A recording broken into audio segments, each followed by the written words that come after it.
Transaction कर लेती हूँ और एक महीने में 10, 12 या फिर 15,000 रुपये कमा लेती हूँ। इसके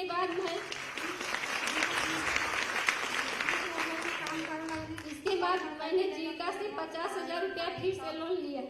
बैंक सखी की कमाई, गाय की कमाई गाय की कमाई और दुकान की कमाई, तीनों को मिलाकर हमने खेत भी लेकर उसमें अन्न उपजाने लगे और घर भी बनवाए। बैंक सखी के लिए इन्वर्टर लिया, घर के लिए इन्वर्टर लिया और दुकान के लिए फ्रीजर लिया, जिसमें हम लोग गर्मी के मौसम में ठंडा वगैरह रखकर बेचकर अच्छे से पैसा कमा लेते हैं। जीविका में जुड़ने के बाद हमारे बच्चे अच्छे ढंग से पढ़ने लगे। जो सरकारी स्कूल में पढ़ते थे आज भी पढ़ते हैं, मगर हमने पैसे की कमाई से उनको अच्छे से ट्यूशन लगा दिया है, जो सरकारी स्कूल में पढ़ते भी हैं और ट्यूशन भी पढ़ते हैं। जीविका में जुड़ने से हमारे सामाजिक स्थिति में भी काफी सुधार आया। जो लोग हमें ससुर जी के नाम से कि उनकी बहू जा रही है या फिर पति के नाम से उनकी पत्नी जा रही है, आज लोग वो हमें जीविका की बैंक सखी का कर बुलाते हैं। तो मुझे जीविका पर और नीतीश भैया के दिए हुए रोजगार पर अत्यधिक गर्व महसूस होता है। मैं यहाँ पर उपस्थित नीतीश भैया को तहे दिल से धन्यवाद करती हूँ और जीविका से जुड़े सभी भैया दीदी का तहे दिल से धन्यवाद करती हूँ। जय जीविका, जय बिहार, जय भारत। बहुत बहुत धन्यवाद दीदी। सर, इस जिले में जो 1,77,000 परिवार जीविका के स्वयं सहायता समूहों से जुड़े हैं सर, उसमें से 1,25,000 छोटे और सीमांत कृषक के रूप में कृषि की गतिविधियों से जुड़ी हुई हैं दीदियां सर। लगभग 42,000 दीदियां पशुपालन की गतिविधियां कर रही हैं सर, और मधुमक्खी पालन, नीरा उत्पादन, इन कामों में भी जीविका दीदियों को लगाया गया है सर।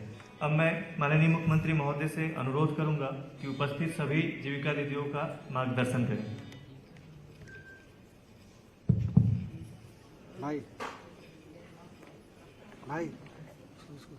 इस वर्ष के समाधान यात्रा के सिलसिले में विभिन्न जगहों पर मैं जा रहा हूं और विकास के काम को देखता हूं, क्या जरूरत है इसको समझने की कोशिश करता हूं। अनेक जगहों पर जीविका दीदियां भी अपनी बात दिखाती हैं और उसके अलावे हर जगह हमने जीविका दीदियों के साथ बैठक रखने की बात कही थी और उसी सिलसिले में अभी हम 3 जगह से आ रहे हैं और आपके साथ बैठने का मौका मिला है। मुझे बड़ी खुशी है, आप लोगों की बात सुन करके मुझको खुशी हुई है। और इस अवसर पर यहाँ मौजूद हैं बिहार सरकार के माननीय मंत्री वाणिज्य वित्त विभाग श्री विजय कुमार चौधरी जी, इसी जिले के निवासी और माननीय मंत्री अल्पसंख्यक कल्याण विभाग जनाब जमा खां साहब, यहाँ के प्रभारी मंत्री और माननीय मंत्री जल संसाधन विभाग श्री सुरेंद्र राम जी,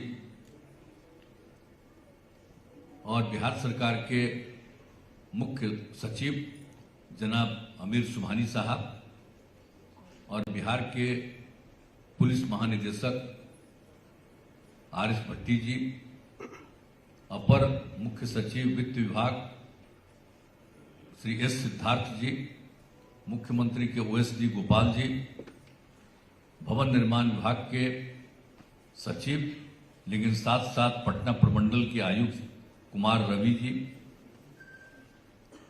पुलिस उप महानिरीक्षक श्री नवीन चंद्र झा जी, मुख्य कार्यपालक पदाधिकारी जीविका श्री राहुल कुमार जी, कैमूर के जिलाधिकारी श्री नवदीप शुक्ला जी, और कैमूर के पुलिस अधीक्षक ललित मोहन शर्मा जी, और अभी जो 6 दीदियों ने अपनी बातें कही, श्रीमती पुनीता कुंवर जी, श्रीमती हिरोशिया देवी जी, श्रीमती रीमा देवी जी, मोहतरमा अजमेरी बीवी जी, श्रीमती रीता देवी जी, श्रीमती रेखा देवी जी, आपकी बात सुन करके मुझको खुशी हुई। मैं सबसे पहले आपको धन्यवाद देता हूं। और आप सब जानते हैं कि जो जीविका समूह का हम लोगों ने गठन किया और जो स्वयं सहायता समूह तो देश भर के विभिन्न राज्यों में था और बिहार में उनकी संख्या बहुत कम थी। हमको तो 2005 में 24 नवंबर से काम करने का मौका मिला और चूंकि उसके पहले हम एमपी थे या केंद्र में मंत्री भी थे तो हम कई जगहों के बारे में जानते थे, लेकिन बिहार में बहुत कम। लेकिन जब हमने काम संभाला तो एक ही महीना 1.5 महीना के बाद 2 जगह हम जाकर के देखे थे, बातचीत भी किए थे। अच्छा लग रहा था, लेकिन हमको लगा कि इनको और ज्यादा बढ़ाने की जरूरत है और अपने यहाँ इनकी संख्या बहुत कम है। हमारी आबादी कितनी ज्यादा है, कितनी महिलाओं की संख्या है, लेकिन उससे कम जुड़ी हुई है। तो इसीलिए हमने उसी समय तय किया कि भाई हम स्वयं सहायता समूह में वृद्धि करेंगे उसकी संख्या में। और इसके लिए हमने जो इन सब कार्यों के विशेषज्ञ थे उन लोगों को भी आमंत्रित किया, बुलाया और बातचीत करके कि किस तरह से हमको बढ़ाना। तो उसकी संख्या को बढ़ाना का तय कर लिया, लेकिन साथ साथ हमने नाम दिया कि जो भी स्वयं सहायता समूह से महिलाएं जुड़ेगी उनका नामकरण हमने कर दिया जीविका। तो आज जीविका दीदी के रूप में आप सब जानी जाती है, तो हमने जीविका दीदी आप सब लोगों का नामकरण कर दिया। अब उसके बाद जब ये हो गया तो उस समय की जो सरकार थी, आज वाली सरकार केंद्र की नहीं, हम उस समय की सरकार की बात कर रहे हैं, तो उन लोगों को मालूम हुआ कि भाई यहाँ पर तो ये बहुत ज्यादा बढ़ा दिए हैं, नामकरण कर दिए हैं जीविका। आ करके वहां के केंद्रीय मंत्री भी देखने लगे, बात किए, सब कुछ देख करके खुश हुए। फिर उन्होंने प्रशंसित किया, कहा कि बहुत अच्छा काम आप यहाँ पर किए और आपने नाम दे दिया है जीविका, बहुत अच्छा लगा। और उसके बाद वो लोग दिल्ली से पूरे देश में जो स्वयं सहायता समूह से जुड़े लोगों का नाम कर दिया आजीविका। अब आप सोच लीजिए, बिहार की जीविका और देश भर में आजीविका, यानी बिहार की जीविका देश भर में आ जाए, इसलिए ना जीविका का नाम आजीविका दीजिए। तो कभी भूलिएगा मत। आजकल तो नई टेक्नोलॉजी आ गई है, पुराना बतवे को कोई नहीं याद करावेगा, सब आजकल का बात करेगा, पुरानी बात को भूल जाएगा और अपने अपने ढंग से आजकल जो बात होती रहती है, जो काम पहले से हो रहा उसको भुला करके इधर उधर कुछ बात चलती है। तो मुझको खुशी होती है आप लोग कि आपकी संख्या बहुत बढ़ी और आप जानते हैं उसी समय हमने कह दिया था, तय कर दिया था कि हम अपने यहां बिहार में कम से कम 10 लाख स्वयं सहायता समूह बनाए। अब 10 लाख से भी ज्यादा बढ़ गई और जीविका दीदियों की संख्या हो गई स्वयं सहायता समूह में सब मिला करके 1,30,00,000 से ज्यादा महिलाएं अब जीविका दीदियां हो गई। तो ये कितनी खुशी की बात। आज ही बताया कि 240 लोग आप लोग यहाँ पर जीविका दीदियां बैठी हैं और रास्ता में जितना जगह गए हैं सब जगह तो जीविका दीदी से हमारी भेंट होती रहती है। सबका काम देखते हैं, कितना अच्छा काम कर रही है, अपनी बात बताती हैं। तो ये खुशी की बात है और हम लोगों ने किया था यही कि ज्यादा से ज्यादा जब ये बनेंगी तो जीविका दीदियां अपने परिवार का उत्थान करेगी और समाज का उत्थान करेगी और समाज के हर तबके के लोगों को, गरीब गुरबा तबके के लोगों को इसके साथ हमने जोड़ने की कोशिश की। हिंदू हो, मुस्लिम हो, अनुसूचित जाति, अनुसूचित जनजाति, अति पिछड़ा, अन्य कोई भी, सब लोगों को इससे जोड़ने का हम लोगों ने जो प्रयास किया और इतनी बड़ी संख्या में सब जुड़ी हैं और आगे बढ़ रही हैं, तो ये खुशी की बात है। आप लोगों से भी मिलकर के बहुत अच्छा हुआ और आप लोगों के लिए तो हमने वो काम किया। अब आप जानते हैं खाली घर में मर्द लोग थोड़ा बहुत काम करता था, घर की तो आर्थिक स्थिति थी नहीं, महिलाओं का तो कोई काम नहीं, वो तो मदद कर देती थी घर का सब काम, कभी कभी खेत तक में चली जाती थी, लेकिन उनकी तरफ से कुछ नहीं था। तो और कुछ मान लीजिए कि जो अमीर परिवार के जो हैं उनके यहां तो थोड़ा बहुत महिलाओं का था, लेकिन बाकी गरीब लोगों के बीच में कहीं नहीं था। तो इसीलिए हम लोगों ने कहा कि नहीं, महिलाओं का उत्थान बहुत जरूरी है। अगर समाज का विकास होगा तो खाली पुरुष से नहीं होगा, जब महिलाएं विकसित होंगी तो ये सब मिलकर के इतना काम करेंगी कि हमारा समाज बहुत आगे बढ़ेगा। और इसी सिलसिले में आप लोगों को अब महिलाओं को उत्थान के लिए एक तो आपका काम हमने शुरू कराया, और उसके साथ साथ लड़कियों को पढ़ा कम न पाते थे, 5वीं क्लास तक पढ़ा देते थे, और उसके आगे बेचारे को गरीबी के कारण उसको कहां से कपड़ा दे पाते, आगे का नहीं दे पाते थे। तो हमने कहा कि नहीं, 8वां तक तो शुरू करा दिए, सरकार की तरफ से पोशाक की योजना ये शुरू कर दी। अब फिर हमको लग रही 8वें तक का है तो और आगे हम पढ़ाएंगे और आगे बढ़ाएंगे, तो हम लोगों ने उसके लिए शुरू कर दिया। तो सब लोगों के लिए जो काम शुरू करा दिया हम लोगों ने, और जो लड़कियों की संख्या बढ़ने लगी तो कितनी खुशी हुई। और इसके साथ साथ जब हम लोग काम शुरू किए तो आप जानते हैं ना कि शुरू में ही हम लोगों ने महिलाओं के लिए, उनके विकास के लिए हम लोगों ने क्या किया। 2006 में ही जब पंचायती राज्यों का चुनाव हुआ संस्थाओं का, तो केंद्र में कानून बना था। ये हम बता रहे हैं 93-94 की बात आपको बता रहे हैं। उसको हम केंद्र में थे, हम MP, और उसके लिए जो कमेटी बनी थी लोकसभा और राज्यसभा सबका मिला के, उस कमेटी के हम मेंबर थे, बड़ा मेहनत किए थे उसमें।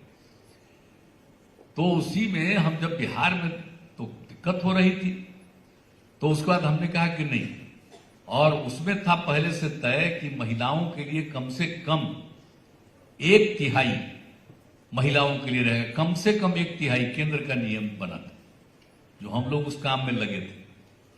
तो हम जब यहां पर काम शुरू किए तो हमने कहा भाई 1/3 तो कम से कम न है, ज्यादा तो जितना चाहे कर सकते हैं।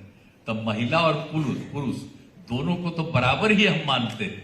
संख्या थोड़ा कम है महिला की, लेकिन हम तो चाहते हैं महिला पुरुष दोनों बराबर माना जाए, इसलिए हमने 50% तो 50% आरक्षण कर दिया है। और सोच लीजिए महिलाएं कितनी बड़ी संख्या में जीतने लगी। अब पहले तो कुछ थोड़ा बहुत कोई खास करके अमीर परिवार की महिलाएं कहीं कहीं जीत जाती थी, लेकिन बाकी तो गरीब गुरबा तबके का कोई नहीं होता था। तब उसके बाद कितनी संख्या हुई। और फिर अगले साल नगर निकायों का चुनाव था, उसमें भी हमने 50% कर दिया, और उसके बाद कितनी महिलाएं आती, अनुसूचित जाति, अनुसूचित जनजाति, अति पिछड़े, सबके लिए हो। तब कितनी बड़ी संख्या में गरीब गुरबा तबके के लोग पड़े। और आप सोच लीजिए लड़कियां कितनी कमजोर रहती थी, और जब साइकिल योजना हम शुरू करा दिए तो लड़की साइकिल चलाने लगी। 9 की बात, 8 से हमने शुरू कराया, 9 से। और लड़की जब स्कूल जाने लगी कितना खुश है। कुछ लोग मेरी आलोचना कर रहे थे कि लड़की को साइकिल चलवाइएगा, रास्ते में तंग करेगा। मैं कोई तंग नहीं करेगा, क्योंकि हर परिवार की लड़की को देने की बात है, कहीं कोई दिक्कत नहीं। और लड़कियां कितना खुश हुई। और जब घर भी आती थी तो चाहे अपनी माँ को या अपने पिता को वो साइकिल पर ले जाकर दुकान तक भी ले जाती थी। तो कौन सिलसिला शुरू हुआ, याद करिए। और इस देश में कहीं नहीं, इतने विकसित राज्य कहीं नहीं था, यही हम लोगों ने शुरू किया।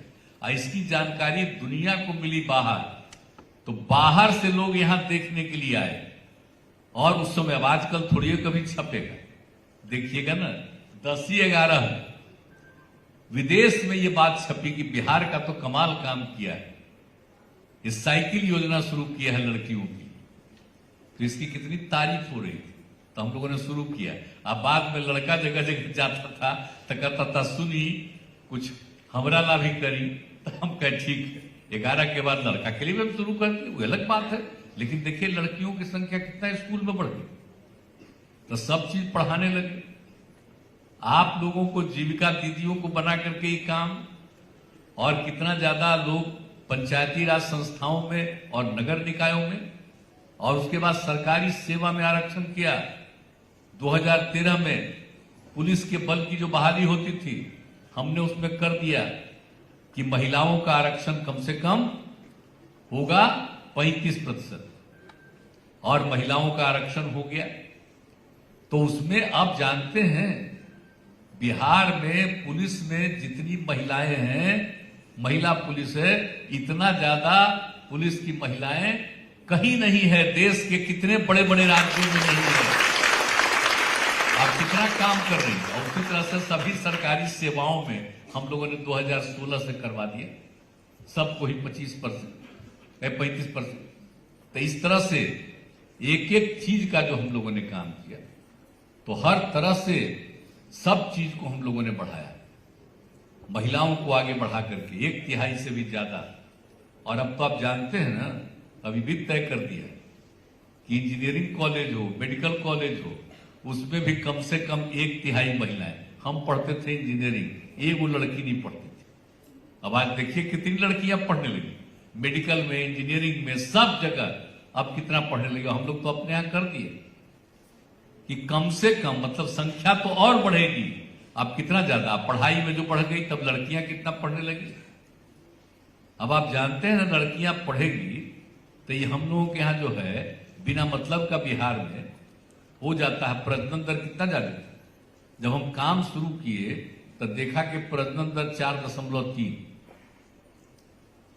और उसके बाद हमने पूरा का पूरा अध्ययन करवाया तो देखा पति पत्नी में अगर पत्नी मैट्रिक पास है तो देश भर के विभिन्न राज्यों में उस परिवार का प्रजनन दर 2। हमने बिहार में भी करवाया कि पति पत्नी में पत्नी मैट्रिक पास है तो देखा जाए, तो यहां भी देखा गया कि ज्यादातर परिवारों में अगर पति पत्नी मैट्रिक पास है तो उसका प्रजनन दर 2। और देश भर का भी पता किए, अगर पति पत्नी में पत्नी मैट्रिक से भी आगे इंटर पास है तो उसका प्रजनन दर मिला 1.7। अब बिहार का भी हम कराए तो इतनी खुशी हुई कि अगर मैट्रिक के आगे इंटर या आगे पढ़ी हुई महिला है पति पत्नी में तो मिल गया 1.6। तो कितनी खुशी हुई कि लड़कियां पढ़ेगी तो अपने आप प्रजनन दर घटेगा। इसके लिए कानून नहीं बनाना चाहिए कि भाई 2 से ज्यादा पैदा मत करिए। कुछ लोग बोलते हैं तो हम लोग तो आलोचना करते हैं। अरे यहां जो बनाया हुआ था 1 का कर दिया था चाइना वाला, तो हम तो गए थे, ये भी थे मेरे साथ। चाइना, उसका हालत देखिए, बुरा हाल था। मैंने जो हम लोगों के साथ था लड़का, अपने माता पिता का नाम ही नहीं लेता, बातें नहीं करता था और रास्ते पर चलता था। शाम में हम देखने चले जाते थे, 7 दिन थे और शाम में देखने चले जाते थे। अपना पति पत्नी दोनों है और उसका बच्चा या बच्ची उससे अलगे टहलता। तो हम कह देख लीजिए, अगर ये अपना कर दिया 2 का, हालत क्या हो गया। अब बाद में चाइना का हालत इतना खराब हुआ कि उन लोगों ने नंबर बढ़ा दिया उसका 2, अब 2 के बाद कर दिया 3। और यहां पर भी कुछ लोग बोलते रहता है कि 2 कर दीजिए, इससे बड़ी मूर्खता कुछ हो सकती है। ये कभी नहीं बनना चाहिए। लेकिन जैसे ही पति पत्नी दोनों पढ़ी रहेगी तब प्रजनन दर तो घटवे करेगा। मालूम है, हम जो इतना पढ़वा रहे हैं तब प्रजनन दर घट के कितना हो गया, 2.9 पर पहुंच गए। 4.3 से 2.9, अब कुछ ही साल में 2 पर आ जाएगा। और फिर जान लीजिए 15-20 साल के बाद फिर आबादी एकदम नियंत्रित हो जाएगी। तो ये सब काम है, तो सब तरह से ना उत्थान सब आगे बढ़ेगा ना। ये सब काम किए हुए, और आप लोगों का जो काम है सब चीज के लिए, हर चीज के लिए अब होता है, तो उसमें भी तो आप पंचायती राज चुनाव में भी चुनाव लड़ती हैं कई लोग। अब इस तरह से पढ़ाई उढ़ाई का काम है सब तरह से। लेकिन हम आपसे यही आग्रह करेंगे, अपना काम तो करिए, परिवार का उत्थान करिए, समाज को भी सबको ट्रेनिंग दीजिए, आगे बढ़ाइए। और आपको तो बता ना दिए कि हम लोगों की संख्या तो अब ज्यादा बढ़ गई, हम तो चाहेंगे और संख्या बढ़ाइए। और आप लोग अभी बोल रहे थे, हम यही कहना चाहते हैं, अब पहले से हम दीदियों के लिए समस्याएं, काम और आगे बढ़ाते जाते हैं ताकि उनकी आमदनी बढ़े। और आगे भी जो हम इस बार चक्कर लगा रहे हैं, घूम रहे हैं, तो मेरा मकसद यही है कि आपकी संख्या भी बढ़े और आपकी आमदनी भी बढ़े। इसी के लिए हमारी यात्रा। और जब आपकी संख्या बढ़ेगी और आपकी आमदनी बढ़ेगा तो समाज विकसित ही न हो जाएगा जी।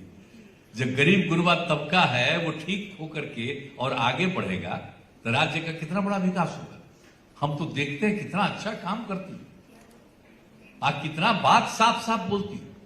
पहले महिला कुछ बोल पाती थी, आजकल कितना बढ़िया से आप लोग सब बात अपना बोल देते हैं, तो कितना अच्छा लग रहा है। तो मुझको खुशी न है भाई कि आप लोगों के लिए जो काम किया, तो मुझको इतनी प्रसन्नता होती है कि भाई नामकरण भी जीविका दीदी किया, स्वयं सहायता समूह बढ़ाए, आज बढ़ रहा है, और उसी के साथ साथ और सब जो काम कर रहे हैं उसके चलते सबका उत्थान हो रहा है।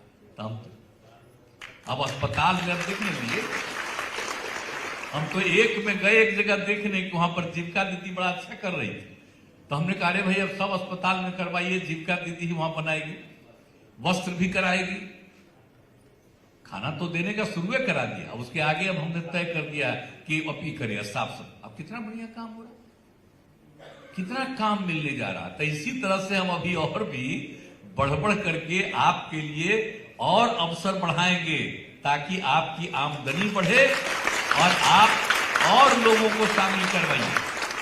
अपने बाल बच्चा को तो पढ़ाइए और सबको करिए, कोशिश करिए कि बाकी लोग शामिल हो, सब लोग आगे बढ़े, कोई पीछे नहीं रहे। तो जो हम लोगों ने किया अभी आप लोगों ने बता दिया, जो एकदम गरीबी में थे, पीछे पड़े हुए थे, तभी ना हम लोगों ने 2018 में काम किया। तो सब जीविका दीदियां भी आप शामिल हो रही, बहुत खुशी की बात है। शराबबंदी तो आप ही के चलते ना लागू हुआ भाई। 15 में पटना में मीटिंग हो रहा था, अपना भाषण देके हम बैठ गए, जीविका की दीदियां सब थी। आज जब हम बैठे तो कहा कि देखिए शराब बड़ा खराब चीज है, बुरी चीज है, शराबबंदी लागू की। तो हम फिर लौट के गए और कहा कि देखिए 3 महीना में तो चुनाव होने वाला है, अगर अगला बार फिर चुनाव में जीत करके आएंगे तो हम शराबबंदी लागू कर देंगे। खुशी हो गई सबको।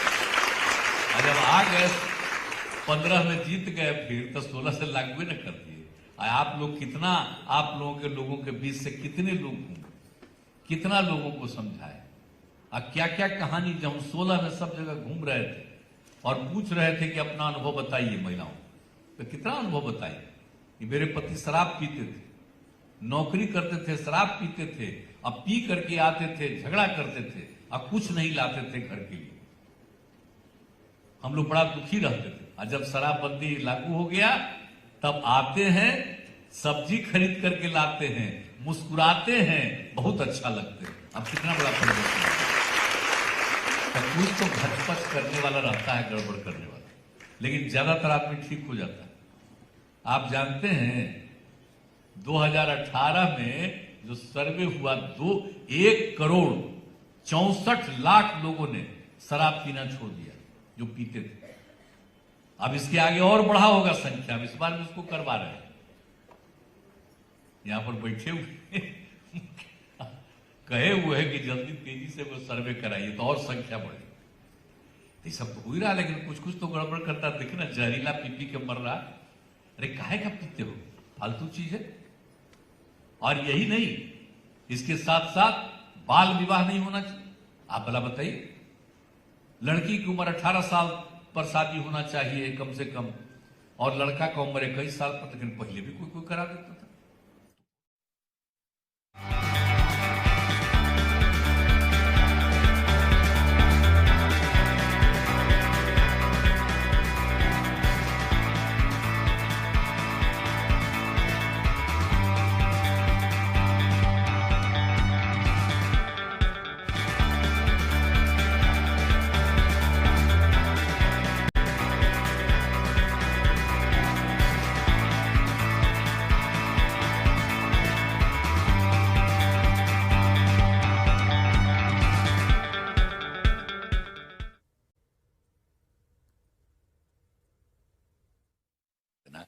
तो कितना अच्छा होगा, इससे बहुत लोग ठीक हो जाएगा।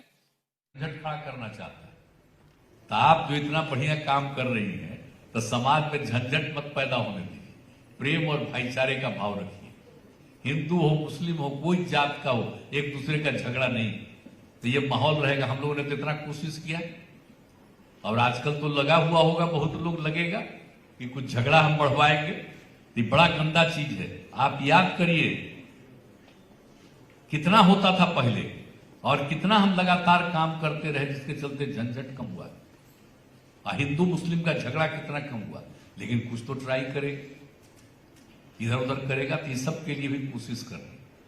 सब लोगों को मिल करके आपस में प्रेम और भाईचारे का भाव रखना चाहिए। ये सब चीज करिएगा। और आप जो काम कर रही हैं बहुत अच्छा काम कर रही हैं, और ज्यादा जो आपका अनुभव लगे कि ये काम भी करना चाहिए तो वो भी काम करिए। आपको और ज्यादा हम मदद करवाएंगे सरकार की तरफ से, और ज्यादा काम का अवसर आपको देंगे ताकि आपकी आमदनी बढ़े। खूब आगे बढ़िए और लोगों को भी आगे बढ़ाइए, समाज बहुत आगे बढ़ेगा। और आप लोगों का चेहरा देख करके हम उसको बड़ी खुशी होती है। मैं सब आप लोगों का अभिनंदन करता हूं। हम लोग जब बच्चे थे, आप बोलिए ना, उसके पहले घूमते थे, कहीं कुछ था नहीं, कितना ज्यादा महिलाओं की स्थिति खराब दिखती थी। अब तो देख रहे सब अच्छा है, तो इसलिए बहुत बढ़िया हमको लगता है। आप लोग का कितना बढ़िया से सब बात कर रही हैं, आप बोलती भी, तो इसी तरह से सबको सिखाइए और सबको बढ़ाइए, यही हमारा सबसे आग्रह है। और आप सब लोगों की बात सुनी, बहुत खुशी है। और जो मैंने कह दिया, मैं फिर कहता हूं, आप लोगों की तरक्की को और बढ़ाने के लिए, आमदनी को और आगे बढ़ाने के लिए ही हमारी इस बार वाली यात्रा है। इसके आगे और हम लोग बढ़वाना चाहेंगे। और आप भी सबको जिनका दीदियों की संख्या बढ़वाइए और सबको सिखाइए, यही आपको कहना। इन्हीं शब्दों के साथ आप सबका अभिनंदन करते हुए मैं अपनी बात समाप्त करता हूं। बहुत बहुत धन्यवाद सर। कैमूर जिले में सिलाई उत्पादन सेंटर की स्थापना की गई है सर, जिसमें 150 दीदियां जुड़ी हुई हैं सर। इसी प्रकार मधुमक्खी उत्पादक समूह भी यहाँ काम कर रहा है। इन समूहों से जुड़ी हुई दीदियों को माननीय मुख्यमंत्री महोदय के यहाँ 79,36,000 का चेक प्रदान किया जाना है सर। इसके लिए मैं अंजू कुमारी दीदी